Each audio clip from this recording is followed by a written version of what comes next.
a couple high-speed runs.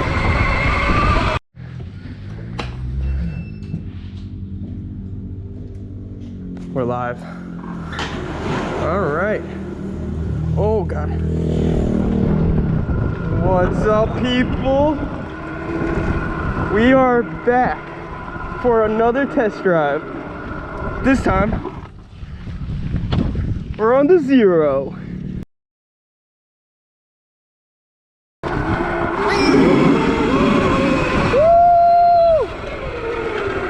Alright, so before I start really ripping this thing and going to town with it, I guess let me give you guys a little brief background history on this bike for all you new watchers. If you've been following my channel for a while, there's a whole build series on this bike. What I did was I took the original brushed motor. I think it's like an A125 or something like that. I don't remember exactly what the motor was inside this thing, but I removed the brushed motor and I put the Golden Motor 5kW liquid cooled motor on the Zero frame. The bike's not crazy fast. The bike does 45 miles an hour. That's nothing compared to the 55 mile an hour that the pit bike does. The acceleration is not as hard as the pit bike, but this thing does have a massive 72 sprocket on the back, so it kind of compensates for it. It's a lot of fun on the dirt. I feel like if you have any more power than this, the bike will be all over the place. It has a Maguru throttle on it, which I'm not a fan of. I do not like these throttles. I don't like how they feel. I use a cycle analyst gauge for a gauge cluster. There's the voltage. You can see the kilowatts it pulls when I drive. And that one just goes back and forth with amp hours, which says it's 16.72, which I'm not too sure how that knows that, but that's not right. So that's the quick history on the bike. So I guess let's get to riding. So as far as suspension goes, it's got a fast ace rear shock and it's got basically mountain bike forks in the front. So it's not crazy suspension, but the bike doesn't weigh a lot, so it kind of makes up for it. You keep the bike light, you don't need crazy suspension. Let's rip through the woods and you can hear what it sounds like.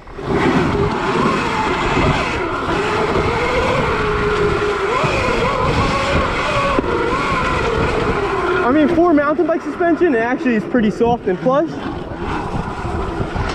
It's very icy out, so I'm trying to keep it pretty mild. Also, my hip is not 100% healed, so I'm not trying to fall. So if the riding isn't that fast, it's because of me, not the bike. But okay. There is a lot of mud on this property. Oh my, look at the mud.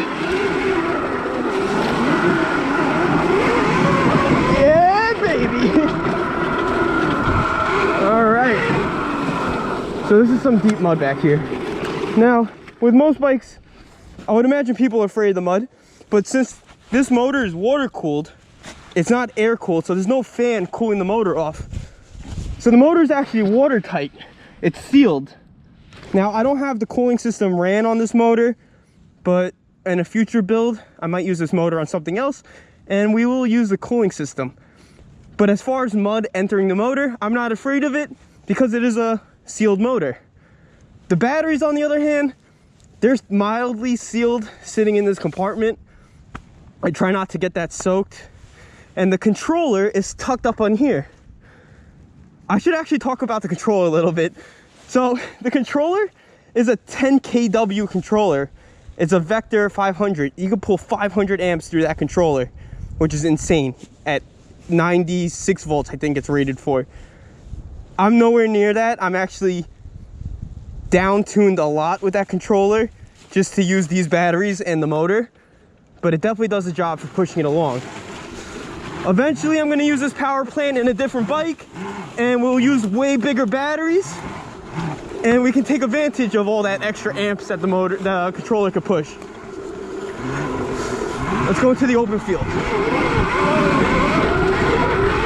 This thing rips. Yeah! Woo! On this property, we do have other bikes. I got my little cousin on a quad. It's a Kawasaki 250, I think it's called. Oh, we'll ask her what it's called. A Moab? What is that thing called? A Moab? Mojave.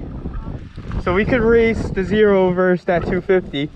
We'll do some drag racing with it, and I'll just show you how fast this thing is. You want to line up and do it? All right, let's go race.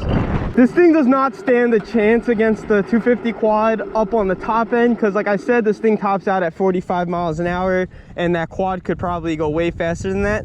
But we have a short strip of grass over here, which we can still do some short drag races with it. It is currently 127. We'll do like a mild kill test. The battery's still at 80 volts. So this is gonna be pass number 1. We're gonna start on go. Okay? Ready, set, go! And it eats! We got water! Alright. Let's do another pass. Are you ready?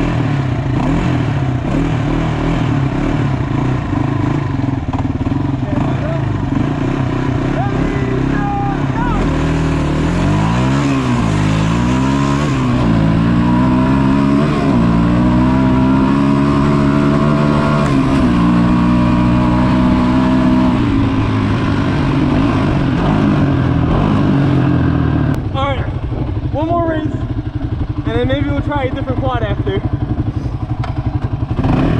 On your mark, set, go!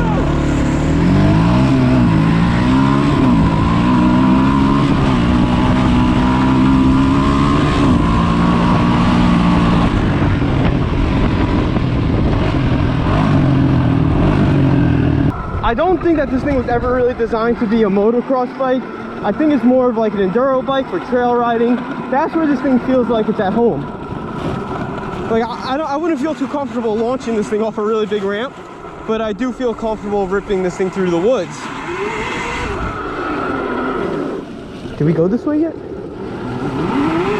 I do run regen braking on this bike because I feel like it helps with the brakes. Oh, it just burns. There's so much mud, so everything's just so slick, and I'm really not trying to re-brake my pelvis, so I'm kind of taking it easy. But oh, it eats. Yeah!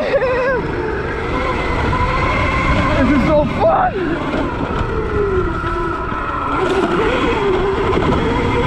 Let's do a little wood opening here. Nice!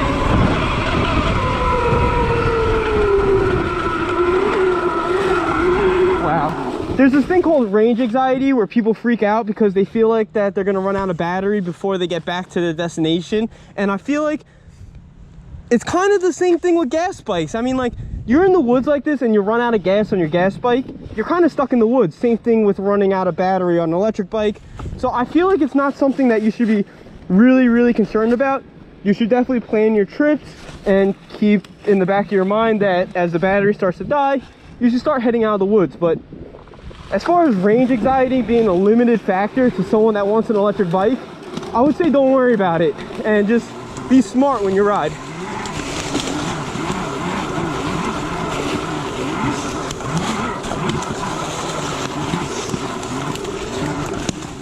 Oh my god, the tire swing back here.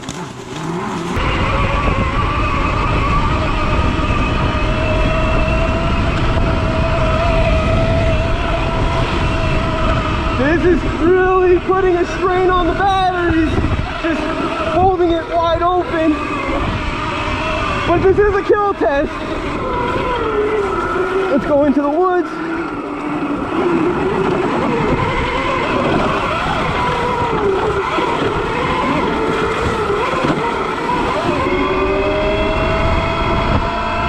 So another thing I noticed with this is the chain drive just makes so much noise on this bike, and I'm not too sure why. It is possible that I do need to replace the chain on it, because the chain I feel like does have a lot of slack, but it's so much louder than the pit bike. It just whines. Look at the horsies.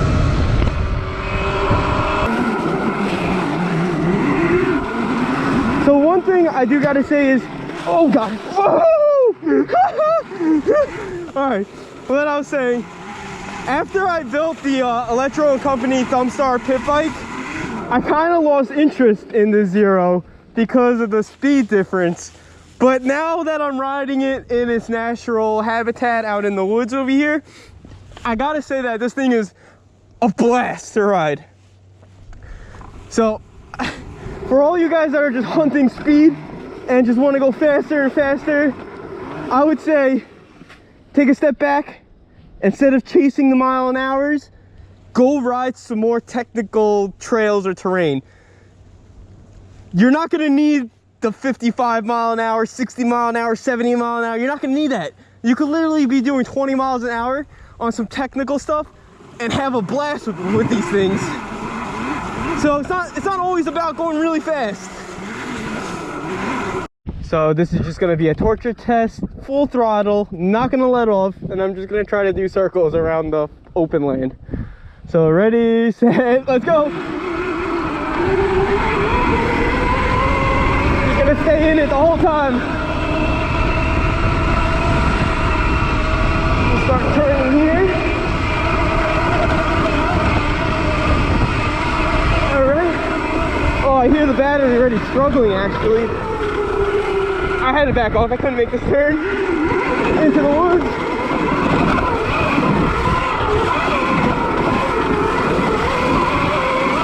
There we go.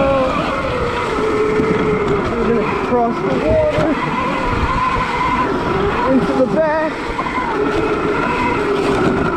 I think that back is definitely not going full throttle the whole time. Whoa! Jammed on the front brakes. This side trail. Catch the rut. Get it, get it, get it, get it, get it. Next rut. Get it.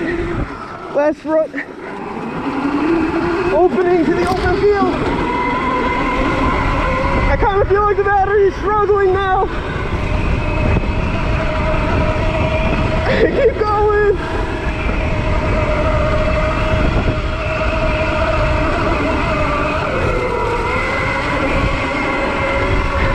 Yeah, it's definitely, the voltage sag is getting to it.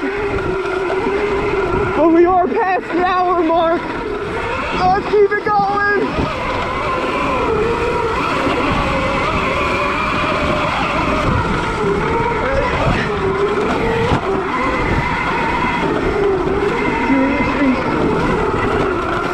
This is super muddy over here.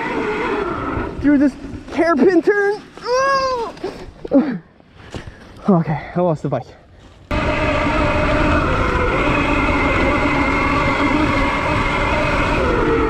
Alright guys, I've already did the property a couple times. We've done a couple loops. For the sake of the batteries, I think I'm gonna kind of call it quits on the video. The voltage, it is 70.